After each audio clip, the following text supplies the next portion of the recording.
Colorectal cancer বেশ common একটা cancer. সারা বিশ্বে এটা থার্ড মোস্ট কমন ক্যান্সার। প্রায় যত ক্যান্সার হয় তার 10% ক্যান্সার কোলোরেক্টাল ক্যান্সারের কারণে হয়, এবং second most common cause of death, মানে এই ক্যান্সারের জন্য পৃথিবীতে যত মানুষ মারা যায় এটা সেকেন্ড মোস্ট কমন। এটা আসলে কেন এত কমন কেন? এটার মেইন কারণ হচ্ছে এটার কিছু থাকে, ফ্যামিলিতে ক্যান্সার থাকে বা জেনেটিক কারণে হয়েছে, সেটা সংখ্যাটা আসলে খুব বেশি না।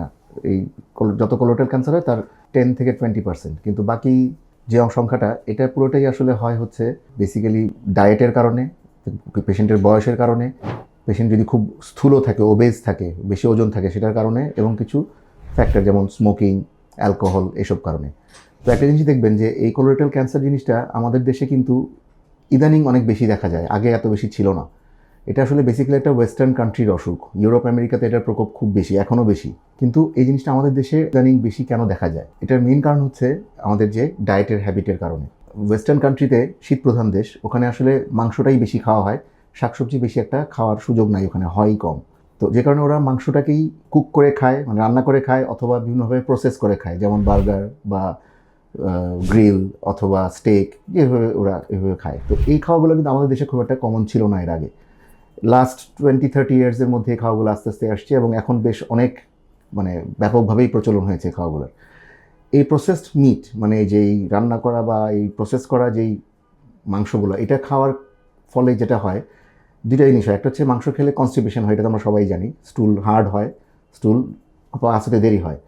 সেকেন্ড হচ্ছে এটা প্রসেস করার পরে এটা যখন মানে আমরা খাই তখন একটা কেমিক্যাল, নাইট্রোসামাইন বলা হয়, এই কেমিক্যালটা তৈরি হয় যেটা ডিরেক্টলি ক্যান্সার তৈরি করতে সাহায্য করে। যখন আপনি এই মিট জাতীয় খাওয়া বেশি খাবেন এবং শাকসবজি কম খাবেন, তখন এটা কনস্টিপেশন করবে, নাড়িভুঁড়ির ভিতরে বেশিক্ষণ ধরে থাকবে জমা, এবং তার ফলে ওই কেমিক্যালটা বেশিক্ষণ ধরে নাড়িভুঁড়ির ভিতরের যেই কোষ সেখানে রিয়্যাক্ট করার সময় পাবে, যার ফলে ক্যান্সার হওয়ার চান্সটা বেশি হবে।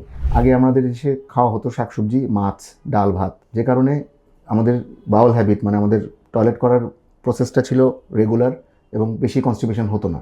কিন্তু এখন এই ফাস্ট ফুড, এই গ্রিল, বারবিকিউ, বার্গার, এই স্টেক, এই জাতীয় যত মজার মজার খাওয়া আছে আর কি, এগুলোর যা কারণে যেটা হয় যে এগুলো এত বেশি খাওয়া হয় যে এই আমাদের এখন ডায়েটের স্টাইলটা চেঞ্জ হয়ে গেছে, যার ফলে আমাদের এখন কনস্টিপেশন হয়, এবং এই ফুডগুলো আমাদের ইন্টেস্টাইনের উপরে, নাড়িভুঁড়ির উপরে বেশিক্ষণ ধরে ক্ষতিকর প্রভাব ফেলতে থাকে।